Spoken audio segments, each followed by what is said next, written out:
शांति का परिचय दें आप। नर्मदे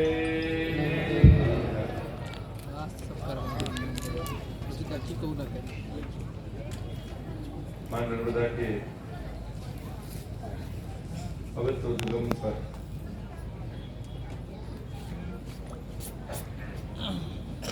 प्रदेश के यशस्वी मुख्यमंत्री,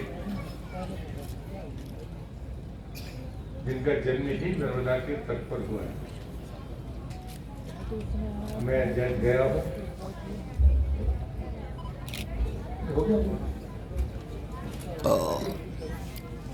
और मैं उन्हें मुख्यमंत्री के नाते नहीं,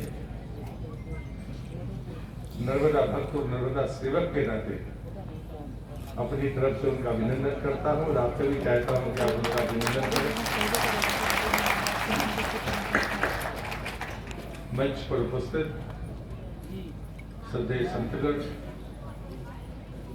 पूज्य महामंडलेश्वर विग्रहानंद जी, जगतगुरु श्री राजेश्वराचार्य जी, महंत श्री महंत रामू सरदास जी, श्री स्वामी, जिनको हम लोग तो मोहन महाराज कहते हैं, वैसे विश्व प्रेम नाम बड़ा है पर हम सब उसी नाम से जानते हैं, स्वामी विश्वासानंद जी, स्वामी जगदीश रामेश्वरी जी और भी संतगण बैठे हैं। मैं उन सबके चरणों में प्रणाम करते हुए हमारे वरिष्ठ नेता और आपके जी यहाँ के क्षेत्र के जनप्रतिनिधि, मध्य प्रदेश सरकार में कैबिनेट मंत्री आदरणीय सावरलाल सिंह जी, हमारी कैबिनेट मंत्री और हम लोग के समय युवा मोर्चे से हम लोग के साथ काम करने वाले आदरणीय मीना सिंह जी, पर्यटन मंत्री और संस्कृति मंत्री मध्य प्रदेश सांसद आदरणीय सुश्री उषा ठाकुर जी, सांसद आदरणीय हिमाचल सिंह जी, जिले के अध्यक्ष गौतम जी, मंचस्थ सभी जनप्रतिनिधिगण, अधिकारीगण, इस शुभ अवसर पर उपस्थित सभी बहनों भाइयों को मैं प्रणाम करता हूँ। आज वास्तव में लंबा बोलने का समय नहीं है, बार बार मेरा नाम लिया गया, मैंने नहीं दिया, मां ने मुझे निमित्त बनाया। इस बात के लिए मैं उनके प्रति अपना कृतज्ञता ज्ञापित करता हूं और आदरणीय प्रधानमंत्री के प्रति आभार व्यक्त करता हूं। अगर उन्होंने मुझे संस्कृति और पर्यटन मंत्री न बनाया होता तो मैं ये काम कर नहीं सकता था। और यहाँ पर मैं और आदरणीय शिवराज जी दोनों जिस बात के लिए आए हैं, शरीर लूटने के लिए नहीं आए। हम दोनों को साथ में मिलकर मां नर्मदा के बारे में कुछ अच्छा करने का अवसर उनकी कृपा से हम दोनों को मिला है। मैं आपको वचन देता हूं, जो हम लोगों की सामर्थ्य होगी वो हम उसको जरूर पूरा करेंगे। ये शुरुआत है, लेकिन एक परिक्रमावासी के नाते जो मैं कष्ट देता हूँ, शिवराज जी मेरी मांग नहीं है, मैंने रास्ते में आपसे अपनी बात कही, हमें अमरकंटक की सुंदरता के अलावा उसकी स्वच्छता की चिंता करना पड़ेगी और उसके जरूरी है कि जो भी निर्माण मां नर्मदा के किनारे या अमरकंटक नगर पंचायत की सीमा में हो रहे हैं, कोई ना कोई योजना बनाकर इन्हें रोकना होगा। कम से कम व्यवसाय के स्थान इन स्थानों पर ना हो। ये दो मैदान थे, इनमें भी कुछ भवन बन गए, मैं नहीं जानता कि किस अधिकारी के कहने पर वो बने होंगे, लेकिन इन स्थानों को खाली रखना चाहिए।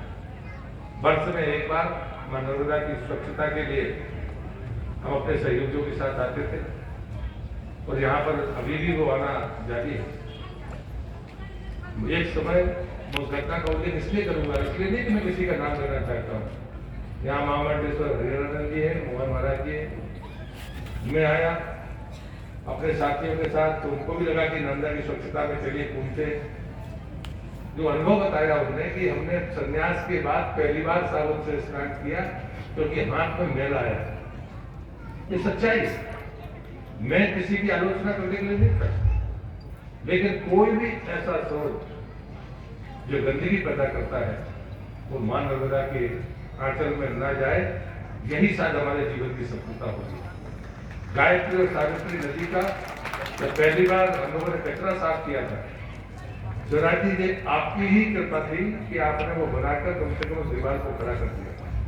अगर मैं आपको चित्र दिखाऊंगा, जिस दिन पहली बार हम गायत्री सावित्री को साफ कर रहे थे, तो नाला भी शायद उसमें कुछ पानी रहता है, उससे भी बुरी हालत थी। ये पवित्र नदियां हैं, ये मां नर्मदा की सामर्थ्य है, और इसलिए मुझे लगता है कि हमें अतीत में भी जाना पड़े तो हमें जरूर जाना चाहिए, लेकिन हमें कोई वैकल्पिक योजना अमरकंटक के बारे में बनानी चाहिए। नगर निकाय जन सुविधाओं से लेकर अपने विकास के काम करे, लेकिन यहाँ की स्वच्छता को लेकर मैं जिले के जो जिलाधीश हैं उनसे भी कहूंगा कि माननीय मुख्यमंत्री जी को आपको प्लान दीजिए। 50 साल 60 साल पहले से यहाँ रहने वाले लोग सीमित लोग थे, वो पुजारी परिवार है जो वंश परंपरा से यहाँ पर रह रहे, कुछ और परिवार होंगे, बाकी निर्माण तो नहीं। तो हम उन पर प्रतिबंध लगा सकते हैं। कोई हमें ऐसा लाल डोरा डालना चाहिए कि जो भी कमर्शियल एक्टिविटीज होगी वो इसके बाहर होगी। यहाँ परिक्रमावासी की चिंता की जाए, यहाँ साधु संत जो आते हैं उनकी चिंता की जाए, तो मुझे लगता है कि ये जरूरी होगा। विशाल गांधी ने भी ये बात कही है, और इसलिए मैं यहाँ लंबी बात न करते हुए जो संभव हुआ वो अभी इसकी शुरुआत है, और मुझे लगता है कि हम भाग्यशाली हैं कि प्रदेश के मुखिया उनकी जो नजर है वो पूरी तरह से इतनी व्यापक है, और इसलिए वो चीजें आसानी के साथ होंगे। हमें सख्त कदम भी उठाने पड़ेंगे तो हम सख्त कदम उठाएं। कुछ गतिविधियों की बात हुई है, एडवेंचर स्पोर्ट्स की गतिविधियां यहाँ पर हो सकती है। जिले के कलेक्टर को स्थान बताएंगे तो IICPM ग्वालियर के जो डायरेक्टर हैं वो भी गुलमर्ग के हमारे हमने उनको डायरेक्टर बनाया है, तो आसानी से कोई एक गतिविधि हो सकती है। प्रसाद योजना में जो कंपोनेंट आपने दिए थे जो रह गए हैं, एक को छोड़कर जो नाव वगैरह का ऐसा तो नहीं आता, बाकी रीशिल्पिंग या बाकी जो होंगी उसको हम पूरा करके उसको जो मध्य प्रदेश सरकार ने प्रस्ताव पहुंचाया था हम उसको पूरा करेंगे। उसकी जो भी लागत होगी 10-12 करोड़ रुपए वो आपको एडिशन मिलेगा, मत बदल के मिले लेकिन वो मिलेगा। उसमें विशेषकर परिक्रमावासियों को रुकने के स्थानों पर जरूर है जो हमारी योजना में नहीं आता गाइडलाइन में, लेकिन मैं गाइडलाइन को ओवररूल करूंगा ताकि परिक्रमावासियों का वो स्थान सुरक्षित रह सके। और तीसरी और अंतिम बात मैं कहता हूँ कि ASI का एक मॉन्यूमेंट है, और जो टेंडर प्रक्रिया हमारी हो उसके पहले हम ASI की परमिशन हमसे ले लें, क्योंकि अगर आपको गेट खोलना है तो आपको ASI से परमिशन लेनी पड़ेगी। और जो भव्य गेट बनाने की कल्पना है, मेरा मानना है कि यहाँ का जो वनवासी हमारा कल्चर है, हम कितना ही भव्य बनाए लेकिन उसकी झलक हमारे नर्मदा जी के प्रमुख गेट पर मिलनी चाहिए। ये जरूर हम वास्तु जो भी आपके डिजाइन करने वाला हो आप उसको करिए। और सामने जो ASI का मॉन्यूमेंट है उसमें इसका प्रकाश की व्यवस्था है, लेकिन पर्यटन मंत्रालय लाइट एंड साउंड उसमें डिस्ट्रीब्यूट करेगा। उसमें सिर्फ नर्मदा जी के जीवन वृत्तांत के बारे में होगा, और जो भी पेंटिंग का कैंप हम लगाएंगे उसकी जितनी भी पेंटिंग्स नर्मदा जी पर होंगी वो उसी ASI के कैंपस में एक प्रदर्शनी के रूप में स्थायी रूप में यहीं पर रख जाएंगे। इस काम हो सकते हैं, बाकी काम जो राज्य सरकार के हैं हम मिलकर इसको करेंगे। आज के शुभ दिन पर मैं आप सबको शुभकामनाएं देता हूँ। आपकी शुभकामनाएं हमको भी चाहिए ताकि हम समय सीमा के भीतर राज्य सरकार इस काम को पूरा कर पाए। वो दिन देखें जब लोकार्पण के बाद जो हम अपेक्षा करते हैं वो अपनी आंखों के सामने देखें। जो हमने आज विजुअल देखा है वो हमारी जिस दिन आंखें देखेंगी उस दिन में हम सब एक दूसरे का आभार व्यक्त करेंगे। मैं नर्मदा जी के चरणों में और संतों के चरणों में प्रणाम करते हुए अपनी बात को समाप्त करता हूँ, और सदैव आदरणीय मुख्यमंत्री से आग्रह करता हूँ कि वो आए और हम सबको मार्गदर्शन करें। आदरणीय प्रधानमंत्री।